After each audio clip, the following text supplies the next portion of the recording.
은혜 받으려면 체력을 키워야 돼요. 네, 새벽에 계속 나오는 게 쉽지 않은데 감사합니다. 하나님은 말씀 묵상 속에 형통의 비밀을 담아 주셨습니다. 제가 말씀을 묵상하면서 늘 가까이 하는 두 구절이 있는데요. 여호수아 1장 8절의 말씀이죠. 여러분 잘 아시는 말씀인데, 율법책을 내 입에서 떠나지 말게 하며 주야로 그것을 묵상하여 그 안에 기록된 대로 다 지행하라. 그리하면 내 길이 평탄하게 될 것이며 내가 형통하리라. 시편 1편 2절 3절을 보시면, 오직 여호와의 율법을 즐거워하여 그의 율법을 주야로 묵상하는도다. 그는 시냇가에 심은 나무가 철을 따라 열매를 맺으며 그 잎사귀가 마르지 아니함 같으니 그가 하는 모든 일이 다 형통하리로다. 저는 개인적으로 이렇게 그 말씀 묵상을 할 때는 내 자신의 변화를 위해서 말씀 묵상을 시작했어요. 왜냐하면 다른 사람을 변화시키는 것은 어렵더라고요. 근데 내 자신이 변화되는 것은 가능하더라고요. 왜냐하면 내가 선택하면 되니까. 누가 나를 미워하는데요, 그러면 그 사람을 변화시키는 건 어렵더라고요. 근데 나를 미워한다고 하는 그 사람을 내 스스로가 저분은 존귀한 분이야, 하나님이 저분을 만드셨고 예수님이 저분을 십자가 돌아가신 분이고 저분은 집에서는 귀한 아버지고 또 귀한 아들이고 귀한 남편이고 또 귀한 아내고, 이렇게 내 생각의 변화를 가져오니까 모든 게 바뀌더라는 거예요. 그러니까 생각을 어떻게 하냐가 중요한 거잖아요.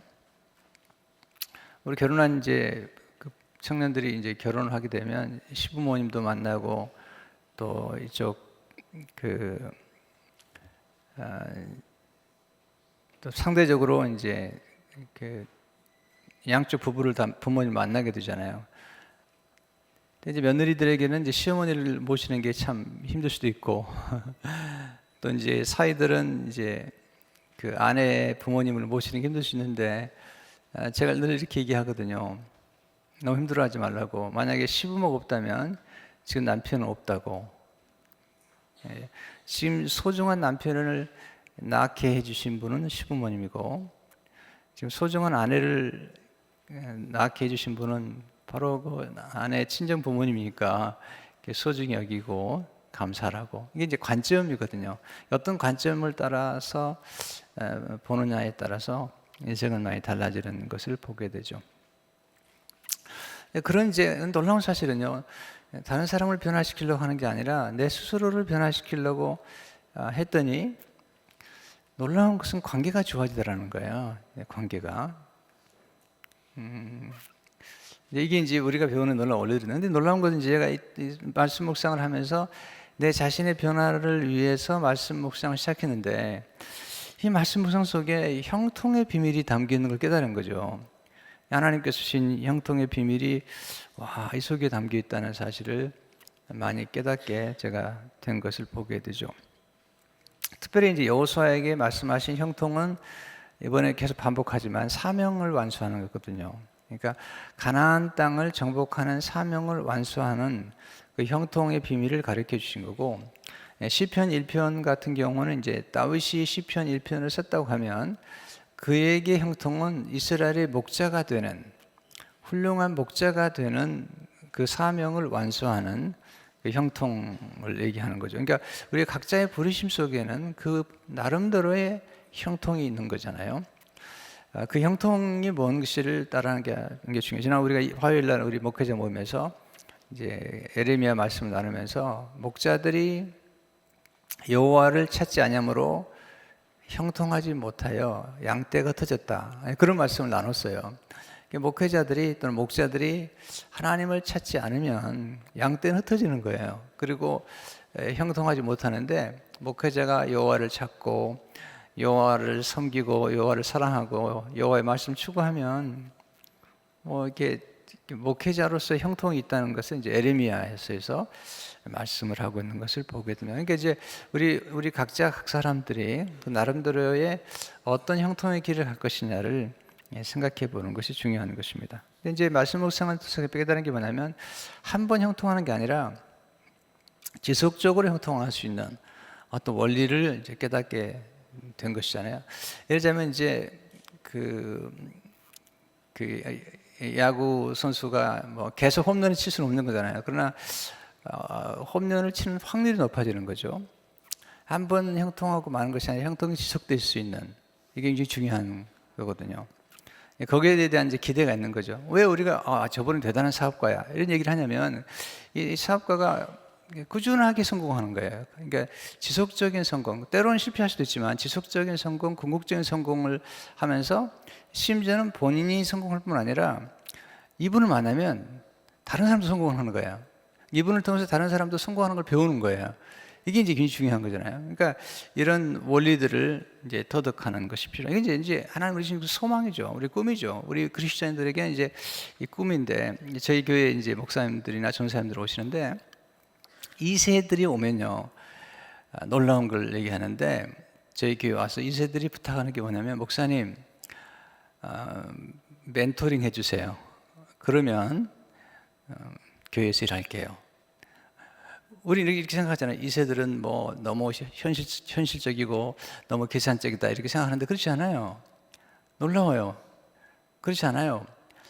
지금 돈이 필요 없는 건 아니지만 지금 내가 돈보다도, 내가 얼마가 필요한 것보다도 내가 잘 배울 수 있다면, 이게 이제 우리가 가진 소원들이고 소망들이지, 하나님은 항상 소망을 주시는 분이세요. 이 소망이 그냥 소망이 아니에요. 헛된 소망이 아니라요. 하나님의 우리를 향한 계획은 소망인데 그냥 소망이 아니고 확실한 거죠. 자, 지금 이제 가나안 땅에 들어가려고 그러는데, 이 가나안 땅에 들어가는 이 비전, 이 소망을 주신 분은 하나님이시고 아브라함에게 주신 거거든요. 아브라함에게 말씀하시죠. 앞으로 내 후손이 이방 땅에 가가지고 객이 될 텐데 거기서 4대 동안 고생을 할 거다. 그리고 나올 때 내가 나올 때 그 이방 나라를 징치할지니 그들이 나올 때 많은 재물을 이끌고 나올 것이다. 이렇게 이제 아브라함에게 말씀하신 거죠. 근데 정말로 요셉이 애굽에 들어간 다음에 400년 동안에 큰 민족이 된 거예요. 그리고 이제 그들이 나올 때 정말로 애굽에 있는 많은 재물을 가지고 나와요. 말씀대로 나와가지고 이제 여호수아를 통해서 말씀하신 가나안 땅으로 지금 들어가려고 하는 것이죠. 이제 잘 보셔야 됩니다. 하나님의 약속이라는 것은, 잘 드시다. 하나님의 약속이라는 것은, 하나님이 우리에게 주신 소망이라는 것은 헛된 게 아니에요. 분명한 거예요. 그러니까 이게 왜 중요하냐면, 우리 소망이나 미래에 대한 약속이 중요한 까닭은, 분명한 소망이 있는 사람들은, 분명한 확신인 사람들은 지금 현실이 얼마나 어려워도 이걸 이겨내는 거예요. 그러니까 400년 동안 이스라엘 백성들이, 물론 처음에 요셉이 갔을 때는 이제 요셉이 나름대로 영화를 누렸지만, 뭐 왕들이 바뀌면서 이제 애굽 땅에서 많은 고생을 하지만, 거기서 그들이 400년 동안 고생 땅에서 거대한 민족이 되는 거예요. 큰 민족이 되어서 나오기 때문에, 그리고 그냥 나오는 게 아니잖아요.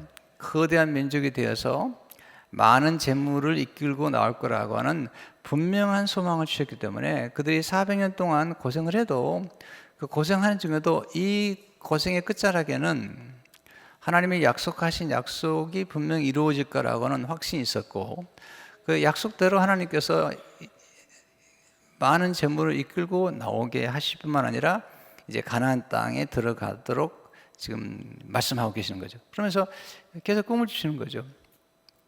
여러분, 이 꿈이라는 게 얼마나 중요한데요. 그리고 성경이 약속하신 대로, 성경 말씀하잖아요. 내가 헌신하면 상을 주겠다는 거예요. 모세도 앞에 있는 상을 본 거죠. 우리는 상을 우습게 보는데요. 여러분, 상이 굉장히 중요합니다.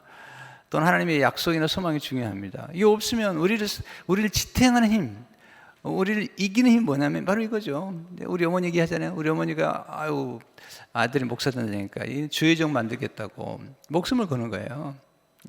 그래서 우리 어머니가 새벽마다 기도하시고 그렇게 간절히 기도하는 이유가 뭐냐면, 내가 희생해도, 내가 날마다 새벽 기도하고 이렇게 헌신하면 내 아들은 훌륭한 목사가 될 거라는 사실을 알고 있는 거죠. 뿐만 아니라 이제 저는 일대거든요. 제 어머니 예수 믿고 그러지만 이제 뭐 어머니가 어릴 적부터 믿은 게 아니고 중간에 믿었고 저도 믿었기 때문에 일대가 목회자의 길을 가면서 목회자로서 하나님이 원하시는 그 길을 가는 건 쉬운 게 아니거든요. 그냥 고난이 많은 거예요, 인생 가운데. 이거 어려우냐면 이게 이제 한 대에 뭔가가 이렇게 열매를 맺고 이루어지기 위해서는 그냥 되는 게 아니잖아요. 어머니가 열심히 기도하는 거예요. 왜냐면 나 혼자 희생하면, 우리 어머니 생각해요. 내가 혼자 희생하면 아들이 하나님 앞에 인정받고 사람들에게 인정받는 그런 목회자가 될 거라는 이런 비전을 가지고 그런 몸부림을 치신 거죠. 여러분, 왜 우리가 이민 왔죠? 내가 고생하더라도 내 자녀들은 앞으로 이 미국 사회에서 어떤 전 세계적으로 인물이 될 거라는 믿음을 가지고 헌신하는 거 아니겠어요? 이삭이 나이 들어가지고 이제 축복하려고 그러니까 에서를 불러가지고 내 축복했다니까 리브가가 얘기하잖아요. 야곱에게 빨리 가서 내가 준비한 별미를 갖다 드리고 축복을 받아라. 그때 이 야곱 얘기하잖아요. 어머니 들키면 저주 받습니다. 그랬더니 리브가 대단한 여자입니다. 저주는 내가 받을 테니까 걱정하지 말고 축복 받아라. 이 정도는 돼야죠. 어머니가 저주는 내가 받을 테니까 너 축복 받으라는 거야. 왜 그러냐면 내가 태중에 있을 때 하나님이 말씀하셨는데 둘 중에 하나가 큰 민족이 이룰 것인데 너라는 거야. 네. 물론 그 방법은 잘못됐지만 분명한 비전을 가지고 있었던 거예요. 리브가는 자기 태안에서 잉태했을 때 하나님 주신 음성을 들은 거죠. 하나님께서 야곱을 사랑하시고 야곱을 위해서 계획을 가지고 계시다는 거예요. 그 때문에 너는 아버지의 복을 받고 그리고 너를 통해서 놀라운 일이 이루어질 것이니까 이렇게 하잖아요. 어머니 나 그러다 저주받으면 저주는 내가 받을 테니까 너는 축복받으라는 거예요.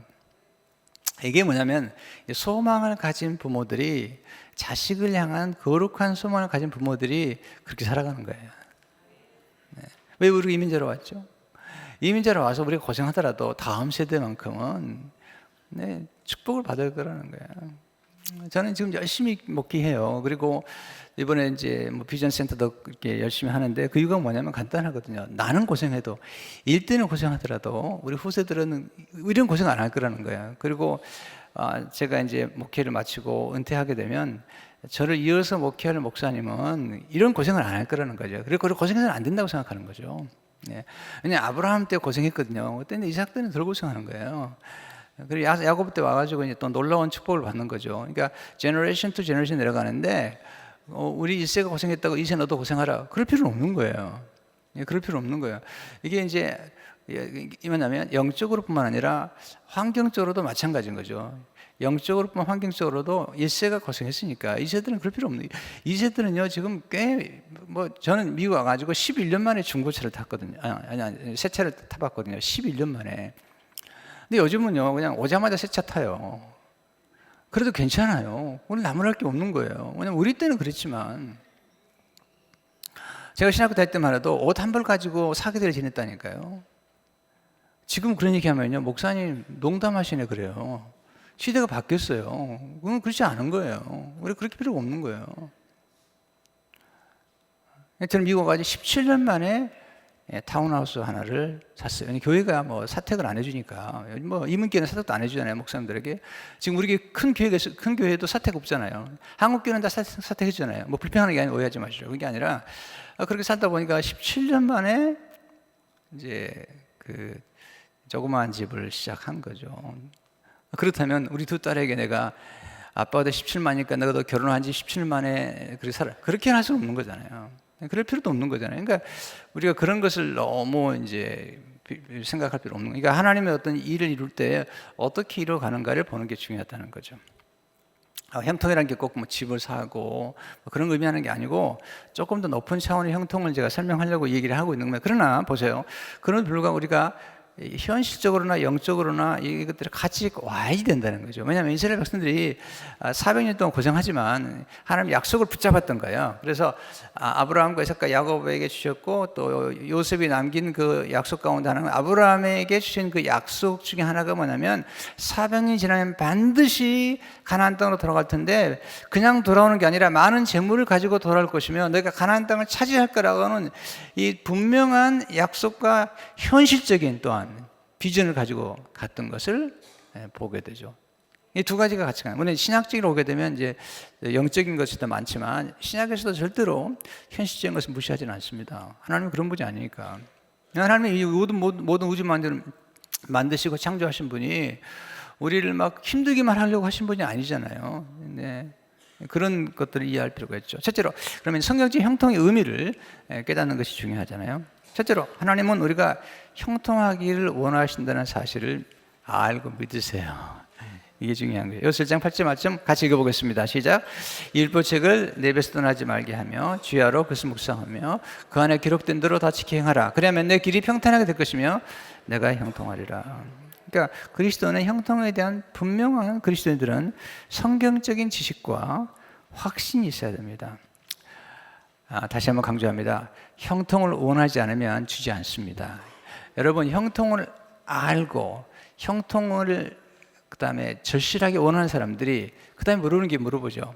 이걸 원해야지 목사님 그러면 어떻게 행동하시죠? 제가 그런 거예요. 제가 이제는 마음속에 우리 성도들을 형통하게 하고 싶은 거예요. 또 건강하게 만들고 싶으신 거예요. 여러 가지 많아요. 그러니까 그런 면에서 제가 궁금한 게 있는 거죠. 그럼 어떻게 형통하게 되죠? 성경에서 어떻게 형통하게 되죠?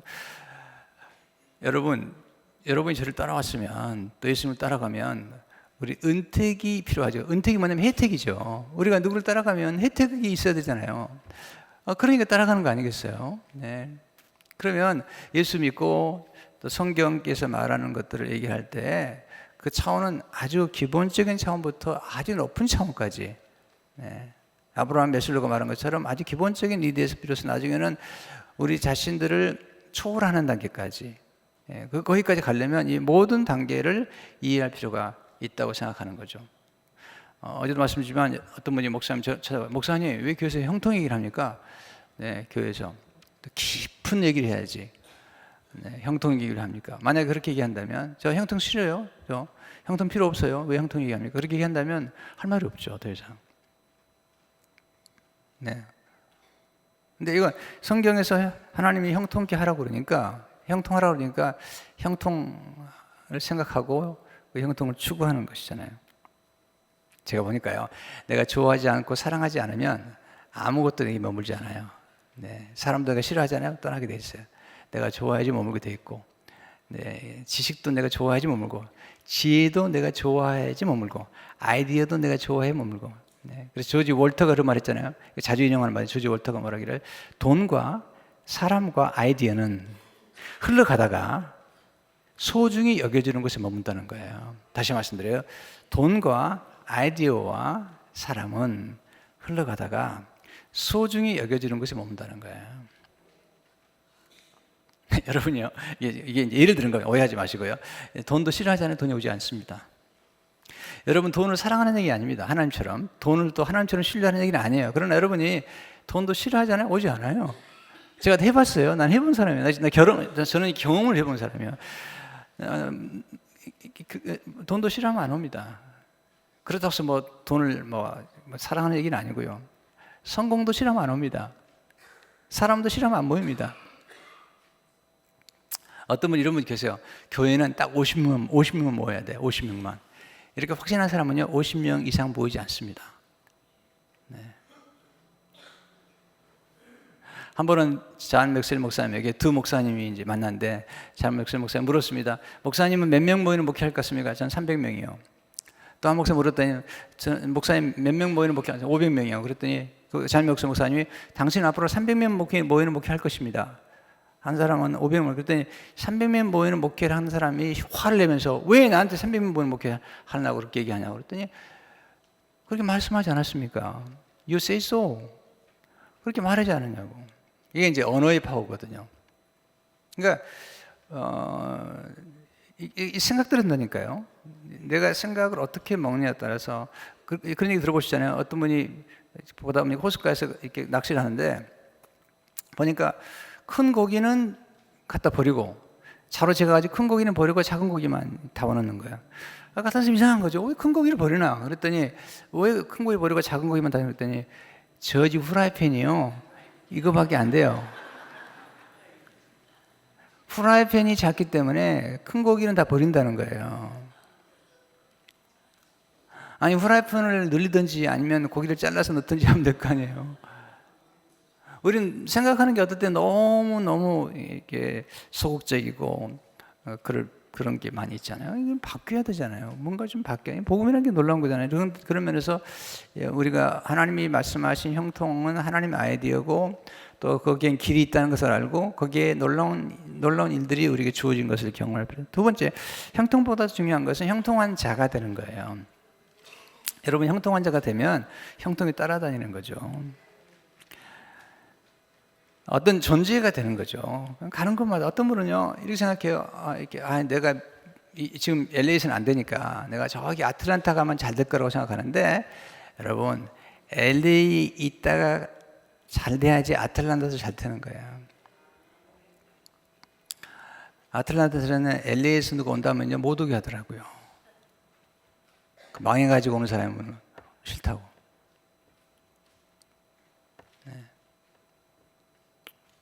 그러니까 장소를 바꿔서 잘 될 수도 있지만 보세요. 요셉 보세요. 요셉이 애굽 가도 보디발의 집에도 잘 되죠. 또 감옥에 들어가도 잘 돼요. 국무총리도 잘 돼요. 이게 이제 하나님께서 요셉이 가는 곳마다 함께 하심으로 형통한 자가 되게 하신 거잖아요. 이런 거예요. 여러분들이 이제 직장생활 하더라도 지금은 내 직장생활 잘해야지 다른 직장에서 오라고 그럽니다. 왜냐하면 당신 보니까 그 직장에 너무 잘하고 있는데 오라고 우리 직장을 하고. 왜냐하면 당신이 가는 곳마다 잘 된다는 거예요. 이게 복이 따라다니는 거죠. 네.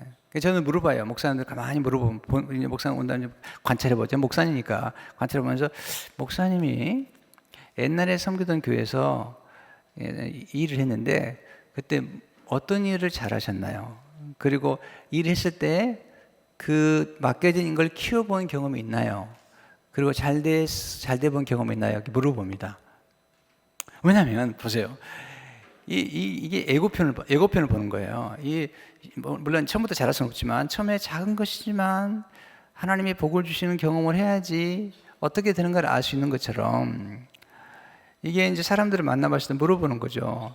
어떻게 일을 했을 때 잘 됐냐고. 물론 이제 우리 인간이 실패를 경험했지만 그 실패를 딛고 일어서면서도 어떻게 일어섰는지를 물어보는 거죠. 그러니까 우리 존재 자체가 형통한 자가 되면 이게 놀라운 경험들을 하게 된다는 거예요. 세 번째는 형통은 하나님의 과업을 성취하는 것이잖아요. 느헤미야도 보면은 내가 이 사람 앞에서 형통하게 달라고 느헤미야 1장 11절을 보게 되면 주의 구원이 귀를 기울이사 종의 기도와 주의 이름을 경외할 기뻐하는 종들의 기도를 들으시고 오늘 종이 형통하여 이 사람들 앞에서 은혜를 이렇게 없사했더니 그때 내가 왕의 술관이 되었느니라. 요셉의 경우는 하나님 함께 하시니까 늘 형통하고 느헤미야의 경우에는 하나님 이 사람 앞에서 아닥사스다 왕 앞에서 날 형통하게 되었다. 왜냐하면 예루살렘 성벽을 재건하는데 아닥사스다 왕이 움직여줘야 돼요. 네. 느헤미야를 한번 읽어보세요. 제가 지금요, 지금 비전 센터를 완공하는 이 시점에서는요, 느헤미야처럼 제가 지금 일을 하고 있어요. 느헤미야처럼. 옛날에 안 그랬어요. 느헤미야를 보면 느헤미야가 헌신합니다. 먼저 총독으로 헌신하고 그다음에 느헤미야가 공개를 해버려요. 귀족들 가운데 지도자 가운데 헌신한 사람들을 쭉 공개하면서 액수까지 다 기록하고 그 다음에 귀족 가운데 지도자 가운데 헌신하지 않은 사람들을 책망합니다. 그리고 지도자의 자격이 없다는 거예요. 이렇게. 네. 대단한 거죠. 왜냐하면 과업이 주어졌는데 그 과업을 이루어야 되니까 52일만 이루어야 되기 때문에 이게 드라이브를 걸 수밖에 없는 거잖아요. 근데 사실 그런 드라이브를 안 거는데 지금 제가 이제 그렇게 하고 있는 거죠. 왜냐하면 중요하기 때문에 하나님이 지금 과업을 이루기 위해서 그러니까 느헤미야가 생각해 본 거죠. 생각해 보는데 이 예루살렘 성벽이라는 과업을 이루기 위해서 제일 중요한 사람이 아닥사스다 왕이거든요. 왜냐하면 큰 손이 서줘야, 큰 손이 한번 밀어줘야 되는 거예요. 이 아닥사스다 왕이 큰 손인 거예요. 큰 손이 한번 밀어주고, 그다음에 본인도 이제 성공한 사람이니까 본인도 하고, 그리고 예루살렘에 있는 귀인들, 지도자들, 축복 많이 받은 사람들이 움직여주고, 그리고 온 백성들이 또 같이 움직이는 거죠.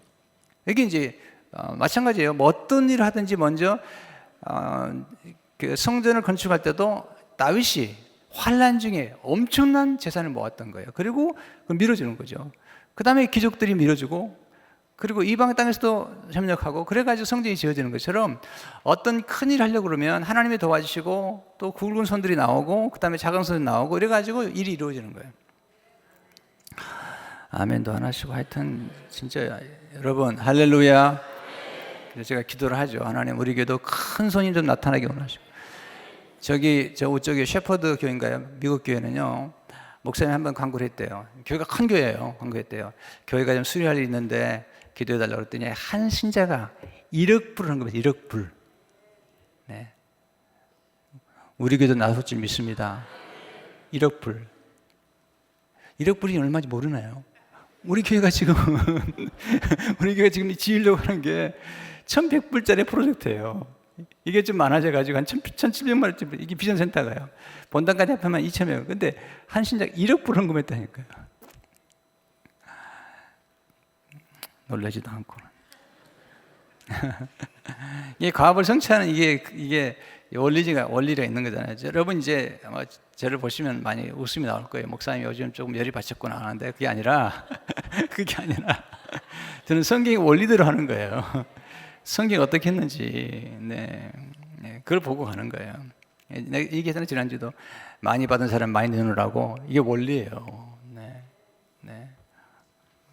그러니까 많이 받은 사람이 많이 안 내놓는 것은 무슨 얘기냐면 자기는 많이 안 받았다는 얘기잖아요. 그건 진짜 가난한 사람인 거예요. 하나님 앞에서 가난한 거예요. 하나님께서 내가 많이 주었다는 걸 믿고 인정하고 감사해야지 기뻐하시지.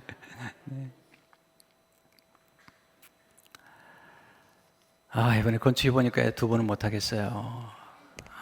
못하겠어요. 너무 힘들어가지고, 이게 보통 힘든 게 아니고, 짐이 너무 무거워가지고. 살도 안 찌는데 더 안 쪄요, 요즘은. 더 안 쪄요. 근데 왜 이렇게 하냐면요. 하나님의 하신 일들을 내가 경험했기 때문에요. 그리고 하나님이 하신 일들을 많이 봤기 때문에. 윌리엄 캐리 그러잖아요. 하나님도 위대한 일을 기대하고, 하나님의 큰 일을 구하라는 거예요. 윌리엄 캐리가 인도에 가가지고 놀라운 일을 일으킵니다. 학교를 짓고요. 지금도 인도에서 가장 좋은 학교 중 하나가 윌리엄 캐리가 세운 학교래요. 놀라운 거예요. 가끔 보면 예수 믿는 사람들이요, 예수 안 믿는 사람보다 사이즈가 너무 작아요. 내가 얘기했잖아요. 마카오에 지금 얼마 전에 마카오에 도박장과 호텔을 짓는데 23억 불짜리를 지어요. 23억 불. 아무도 욕하지 않아요. 근데 우리 교회는요 1억 불도 아니에요. 지금 비전센터 2천만 불도 아니에요. 그러니까 때로는 보면요, 예수 믿는 사람들이요 사이즈가 작아요. 예수 안 믿는 사람보다도. 라스베가스 한번 가보세요. 건물이 얼마나, 호텔이 도박 호텔마다 얼마나 큰지 몰라요. 그렇게 크게 짓는 거 욕 안 하면서 교회 조금 크게 지으려고 그러면 욕하고 난리가 아니잖아요, 이렇게. 또 열을 받치면 안 되는데 지금 설교를 짧게 끝내야 되는데 지금 너무 이렇게 얘기 안 할 수가 없는 거예요. 생각해 보세요. 왜 주의를 하는 것은 왜 작아야 되고 크면 안 되고 많이 모이면 안 되고 교회도 크면 안 되고 그러는지 이해가 안 될 때가 참 많아요. 정말 안타까울 때가 많아요. 네 번째, 형통은 하나님의 각자에게 주신 재능과 은사를 통해서 하나님께 영광을 돌리는 것이죠. 잠재력, 우리 안에는 은사가 있잖아요. 어떻게 가능하죠? 작은 일에 충성하는 거예요. 일단은 마태복음 25장 10절 보게 되면 그 일에 대해 잘하여도 착하고 충성된 종아, 내가 적은 일에 충성하였으면 내가 많은 것을 내게 맡기려니 내 주인의 즐거움에 참여할지어다. 재능과 은사가 있잖아요. 그런데 제일 하나님 싫어하는 게 뭔지 아세요? 재능과 은사와 축복을 하나님 주셨는데 그래서 죄 짓는 데 사용하는 거예요. 죄 짓는 데 사용하는 거예요. 제가 라스베가스 한번 집회 갔는데요. 거기 집사님 한 분이 저를 식사를 대접하는데 이분이 하는 게 뭐냐면요. 식사 대접을 받으면서도 이게 안 받았다는 내 생각이 드는 거예요. 왜냐면 이분이 하는 게 뭐냐면 LA에 있는 부자들을 접촉해가지고 LA 부자들을 접촉해가지고 그 부인도 모르게 하루에 아침에 비행기를 모셔가지고 아침부터 저녁까지 골프나 어떤 뭐 골프 시작해가지고 라스베가스 와서 도박을 하게 만들어가지고 그 돈 쓴 돈의 몇 퍼센트를 받는 분이에요, 이분이. 그게 이분의 잡이에요. 이해가 안 됐어요? 다시 설명할까요? 해점 사건가 있으면 와가지고 한 40만 불 쓰고 가면 40만 불의 몇 퍼센트를 본인이 받는 거예요. 그래서 목사님 축복 기도해 주세요. 근데 무슨 기도를 해야 할지 모르겠더라.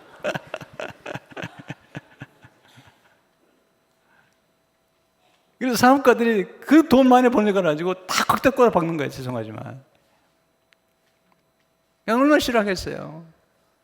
그 많은 돈을 벌었으면 좀 좋은 일을 해야지. 그러니까 너무 놀랐어요.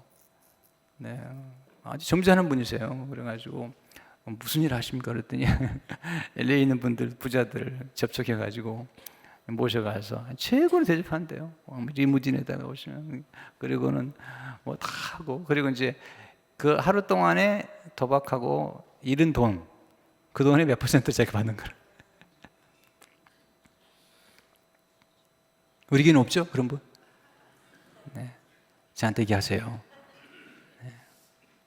생각보다. 그러니까 하나님 우리에게 주신 놀라운 재능권사들, 네. 그것도 하나님 영광을 위해서 사용해야지. 축복을 받았으면 그런 일에 사용해야지. 죄 짓는 데 사용하면 안 되잖아요.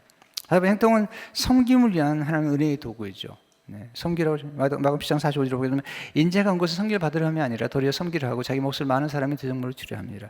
워슨 세넷은 말하기를 우리가 하나님 앞에 섰을 때 하나님 우리가 얼마나 많은 사람에게 섬기를 받았느냐고 묻지 않으시고 얼마나 많은 사람을 섬겼느냐고 물으실 것이다. 그래서 형통은 우리가 세상의 빛과 소금이 되는 것이죠. 세상의 빛과 소금이 되는 것이죠. 마태복음 5장 13, 14절에 보게 되면 너희는 세상의 소금이니 소금이 만일 그 맛을 잃으면 무엇으로 짜게 하리요? 후에는 아무 쓸데없어 다만 밖에 버려지 사람에게 밝힐 뿐이니라. 너희는 세상의 빛이라. 산 위에 있는 동네가 숨겨지지 못할 것이요. 우리 세상에서도 빛을 해야죠. 여러분 직장과 회사에서도 여러분들이 소금처럼 맛을 내고 빛처럼 사람들을 따뜻하게 만들고 그리고 길을 비추어주고 아름답게 해줘요. 빛이 아름답잖아요. 여러분 아침에 나가고 햇살이 하면 얼마나 아름다워. 이렇게 추워도요 햇빛만 쬐면 따뜻해지잖아요. 굉장히 중요한 거죠.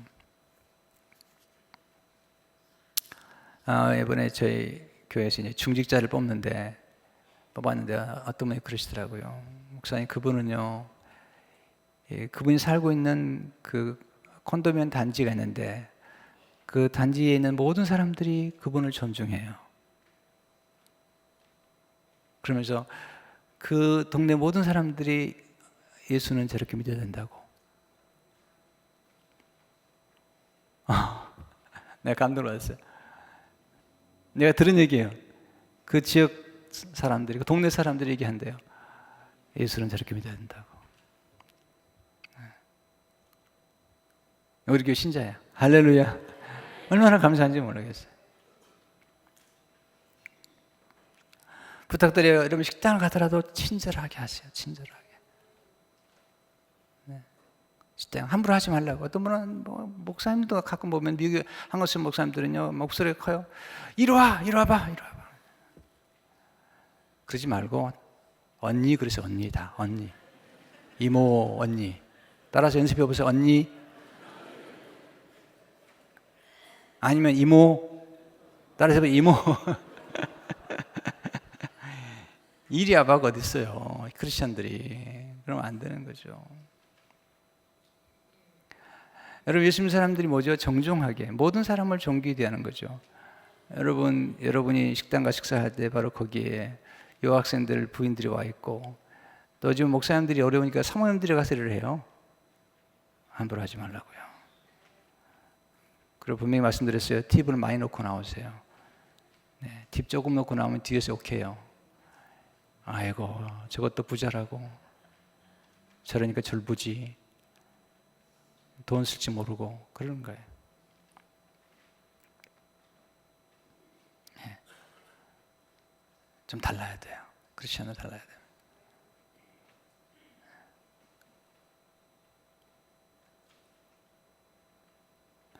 제가 아는 목사님이 저한테 그러시더라고요. 자기 딸이 일식점에서 일을 하다가 아빠한테 그러더래요. 아빠, 식당 가면 팁 좀 많이 나.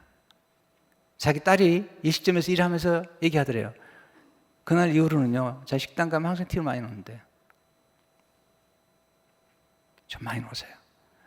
미장원 가십니까? 좀 많이 넣으세요. 미장원에서 일하는 분들이요, 헤어 디자이너들이 돈 필요해요. 네, 좀 많이 넣으시라고. 이발소 갑니까? 조금 더 드리시라고요. 조금만 더 드리시라고요. 그러면요, 달라져요. 괜찮아요? 여러분, 나누어서 망하지 않습니다. 제 뒤에 말씀드리지만 가나안 땅을 정복한 다음에 여호수아가 나누잖아요. 이게 중요한 거잖아요.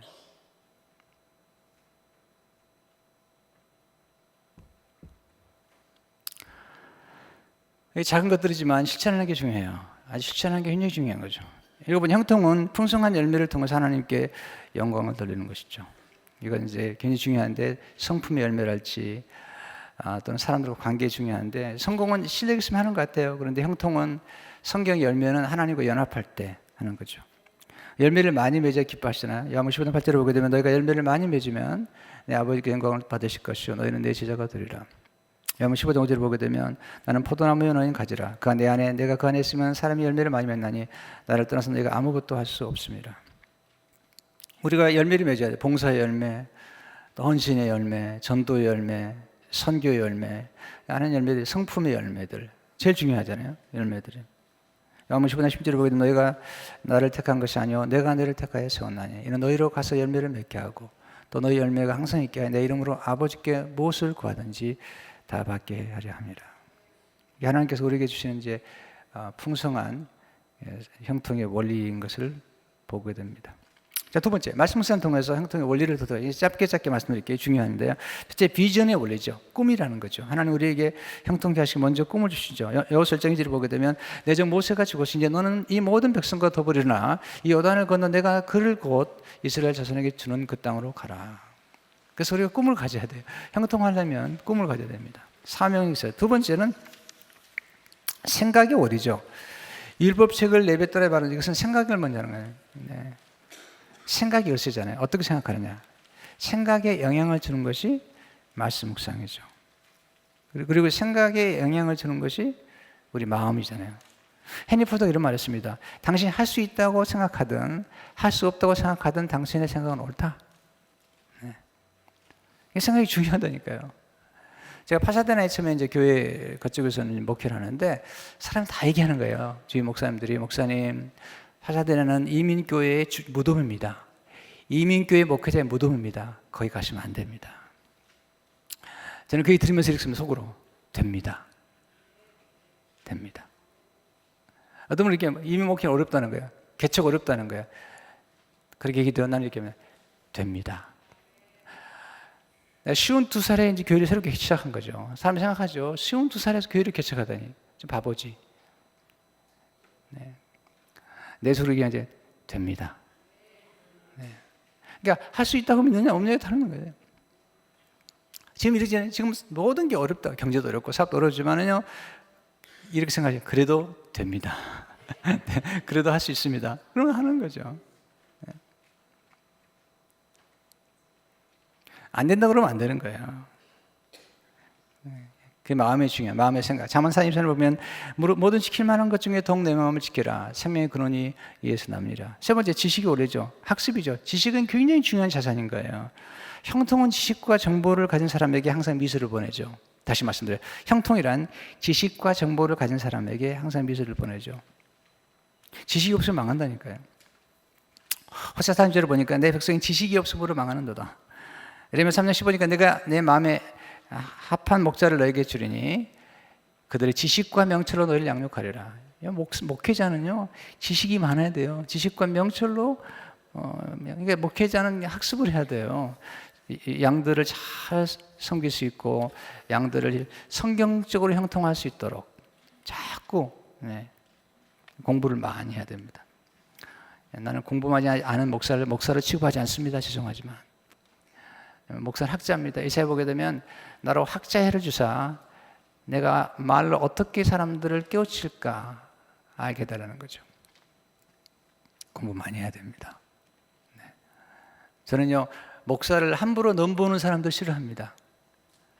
내가 이전에 섬기던 교회에서 한번 얘기했잖아요. 이전 섬기동에서 첫 번 설교를 할 때 1년 동안에 365일이 1년이에요.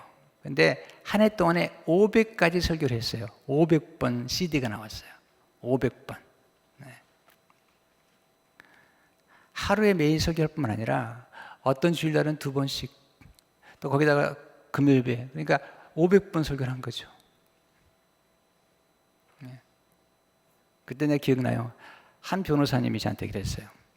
한 변호사님이 그 탁월한 변호사님이고 지금도 꽤 로펌을 잘하고 있는 변호사님인데 저한테 그러더라도 목사님, 제 아버님 목사님이신데 저도 신학을 해볼까 생각했는데 목사님 보니까 포기했습니다. 목사님처럼 할 수 없습니다. 저는 그 얘기 듣고 굉장히 기분이 좋았어요. 왜냐하면 어떤 분들은 모든 걸 실패하다가 하다 안 되니까 목회자의 길을 갖겠다고 생각하면서 이 목회자의 길을 폐마하는데 그러지 말라는 거예요.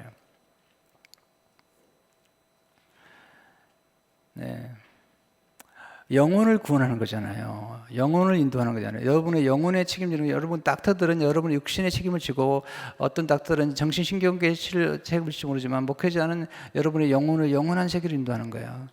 영원한 세계로 인도하는 거예요. 이게 굉장히 중요한 일을 하고 있는 거잖아요. 요즘 목사님들 너무 우습게 하지만 그러나 아직도 그렇게 생각하시면 안 됩니다. 지금 2000 역사 가운데 신부나 목회자들이 계속 됐어요. 그리고 성경 전체 역사를 보세요. 항상 영적인 일을 하는 사람들이 구약의 제사장들이 신약에는 이제 그리스도의 사도들이 그 놀라운 일을 해왔어요. 예수님이 오셔서 사도들을 세우셨잖아요. 그리고 지난 2000년 동안에 하나님께서 교회를 세우셔서 그리스도의 교회가 세워질 뿐만 아니라 그리스도의 교회를 세우는 말씀을 전하는 말씀 사역자들을 세워서 지금까지 역사하고 계시고 지금도 하고 계시는 거예요.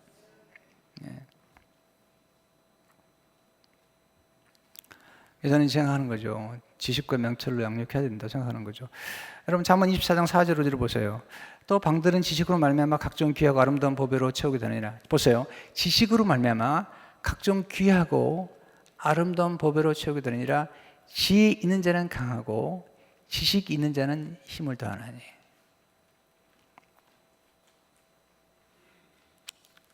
여러분 이 지식이 굉장히 중요한 거예요. 그러기 위해서는 평생 학습을 해야 돼요. 그러니까 말씀 묵상 속에 중요한 것은 말씀 묵상 안에 지식이 담기기 때문에 계속 공부를 해야 돼요. 저희 교회 장로님 한 분이 평생 학습원을 시작할 때 저랑 같이 자주 만났어요. 그 중에 한 분이 우리 김재곤 장로님이신데 계속 만났는데 요즘 어제 카톡 보내시더라고. 10,000권의 책을 지금 소유하려고 지금 구입하고 있대요. 10,000권에 평생 학습하려고. 지금 전 책이 10,000권이 넘은 것 같아요. 10,000권이 훨씬 넘은 것 같은데 이번에 교회가 건축이 되면 제 책 가운데 우선 한 3분의 2 정도를 다 교회 기증하려고 그래요. 그래서 내가 공간을 만들어 달라고 했어요. 왜냐하면 제가 목회 시작해가지고 교회에서 서포트를 하고 성도들이 서포트해서 내가 모은 책들인데 내가 가지고 있으면 안 되죠. 나눠야죠. 그래서 우선 이제 설교를 계속 해야 되니까 필요한 것들 남겨놓고 나머지는 다 교회에 기증하겠다고 했어요. 왜냐하면 책이 얼마나 중요한지 몰라요. 지금 이북이 그러지만 책이 필요하잖아요. 지식이 얼마나 중요한지 모르잖아요. 하나님께서 모세에게 지식을 가르친 거잖아요. 그리고 여호수아에게 지식을 가르친 거잖아요. 열전 7절 보게 되면 오직 강하고 극히 담대하여 나의 종 모세가 내게 명령하여 그 율법을 다 지킹하고 오르나 좌우나 치우치 말라. 그리하면 어디로 가든지 형통하리니. 지식은요 학습을 통해서 얻는 거예요. 배움을 통해. 네 번째 지혜에 오르죠. 지식과 지혜는 같이 가죠. 왜냐하면 지식을 활용하는 게 지혜이기 때문에 지식이 필요한 거죠. 얼마나 놀라운 거냐면요, 말씀 묵상하게 되면 지혜로워져요. 시편 119편 97절에 100절에 보게 되면 내가 주의 법을 어찌 그리 사랑하는지요, 내가 그의 것을 종일 작은 소리로 읊조르니다. 주의 계명들이 항상 나와 함께하므로 그것들이 나를 원수보다 지혜롭게 하나이다. 내가 주의 증거들을 늘 읊조림으로 나의 명철함이 나의 모든 승보다 나으며 주의 법들을 지킴으로 나의 명철함이 노임보다 나으니이다. 여러분, 지식과 지혜가 참 중요한 거예요. 제가 44살에 이제 이민교회에서 가장 대표적인 교회 목회하러 갔는데, 거기 가니까 뭐 장로님들은 많이 계시고 나이 지긋한 장로님 많아가지고 처음에 갔더니 젊은기 왔다고 막 그러시더라고요. 네, 뭘 아냐 내가 막 그러시더라고. 근데 엄청난 지식을 쏟아내니까 네, 다 손을 드시더라고요. 엄청난 지식을 쏟아내는 거예요. 네. 그리고 사람들이 필요한 지혜들을 이렇게 얘기하기 시작하니까 그 다음부터는 말 안 하시더라고요. 왜냐하면 이 하나님 주신 지혜가 정말 중요한 거잖아요. 지혜가 필요해요. 정말 지혜가 필요하죠. 지혜 중 하나가 뭐냐면 겸손과 여를 경외함이죠. 내게 지금 지혜가 어디서 왔을까? 하나님께로 온 거잖아요. 지혜가 보배예요, 보배. 지식과 지혜가 같이 가는 거잖아요. 그러니까 말씀 묵상을 하면, 성경 읽고 말씀 묵상하게 되면 그런 지식과 지혜를 얻게 되죠. 다섯 번째, 믿음이 올리죠. 어디서 믿음이 생기는 건가? 이 믿음은 하나님 말씀을 들을 때 생기는 거예요. 말씀 들을 때. 그래서 믿음을 주시는데 하나님께서 너와 함께 하겠다는 거예요. 여호수아 7절 보면 오직 강하고 크기 담대하여 나의 종 모세가 내게 명령한 그 율법을 다 지키하고 오르나 자는 치우치 말라. 그래야면 어디로 가든지 형통하느니. 여섯 번째, 언어의 원리죠. 내 입에서 떠나지 말게 하며.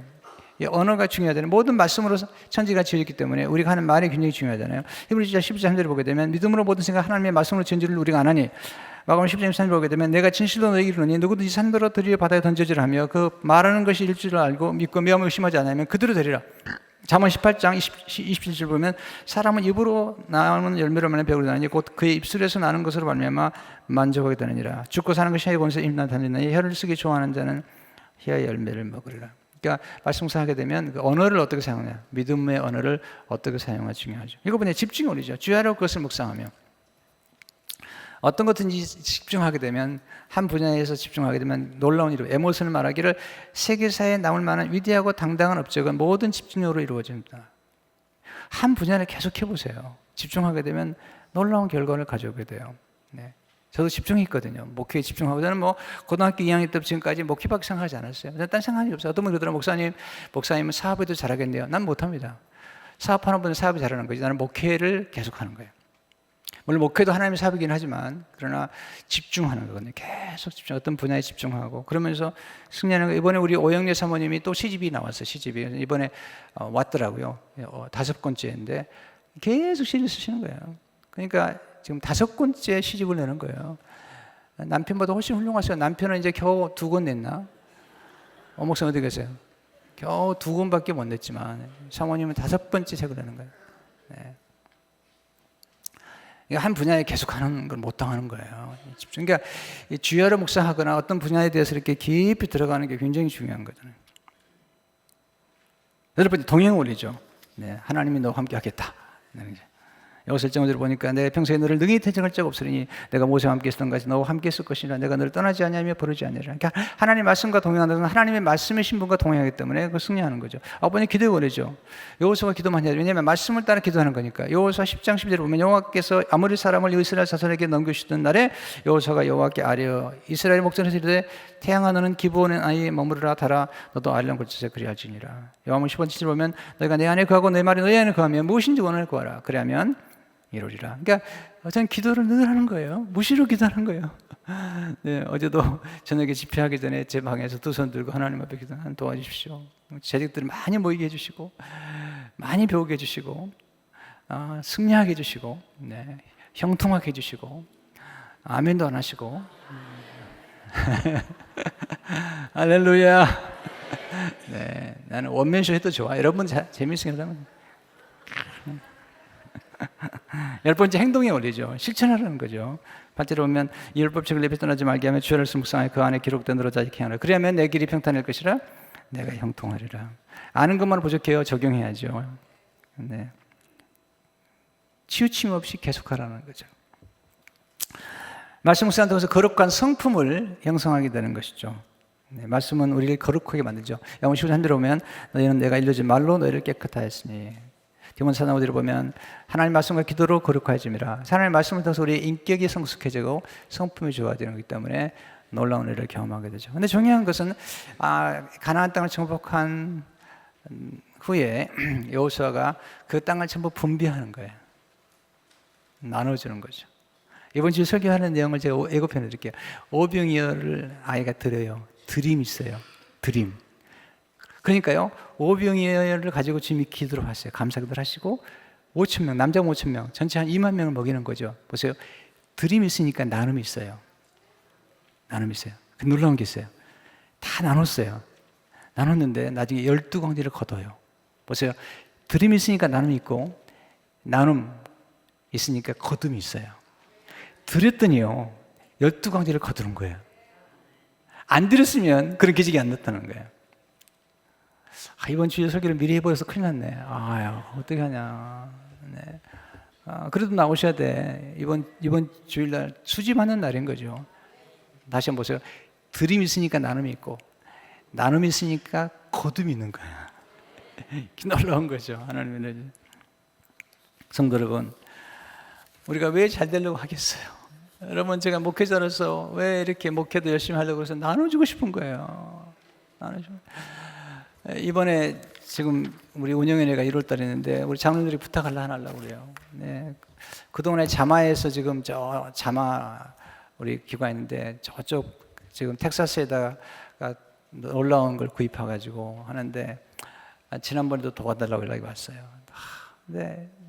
우리 장로님들이 걱정하는 거예요. 지금 교회 건축해야 되는데 그래서 그래도 도와줍시다. 근데 그 땅 이게 뭐 몇백 에이크를 산 거잖아요. 거기에 진짜 사면 도와주자고. 그래서 진짜 산 거 봅시다. 진짜 샀어요. 이번에 수리하는 데 연락이 왔어요. 도와달라고. 이런 생각이 들었습니다. 우리도 어렵지만 우리도 심어야죠. 뭐 많은 돈은 아니지만 그래서 또 보내려고 그래요. 심어야 되는 거 심어야죠. 네, 심어야 거두는 거예요. 할렐루야. 제가 약간 하나님 주신 지혜가 있거든요. 그래서 지난번에 로고스 교회를 건축하는 기간에도 먼저 심었어요. 네. 형제교회는요, 시대 형제교회가 잘 되거든요. 형제교회는 뭐냐면 이분들이 새로운 건물로 옮겨가기 위해서 건축하기 전에 옛날 건물을 팔았어요. 그리고 파놨는데 아주 돈을 많이, 처음에 살 때보다 많이 받은 거죠. 네, 그 액수 가운데 10분의 1, 30만 불인가 그 당시에 30만 불 다 나눠줬어요. 건축하는 중인데. 네. 이번에 우리가 그렇게 하겠다는 게 아니라 오해하지 마시고, 우리는 그렇게 하지 못하지만, 네, 그래도 그랬더니 교회가 얼마나 잘 되는지 몰라요. 이번에 들어보니까 그 옆에다가 또 한 얼마? 5만 스퀘어피트짜리가 건물을 샀는데 너무 싸게 샀어요. 너무 싸게 샀어요. 네. 신부님과 자꾸 거두게 하시는 거예요. 하나님이 역사하시는 거잖아요. 제가 왜 우리 교회 건축하기 전에 컴패션에 헌신했을까요?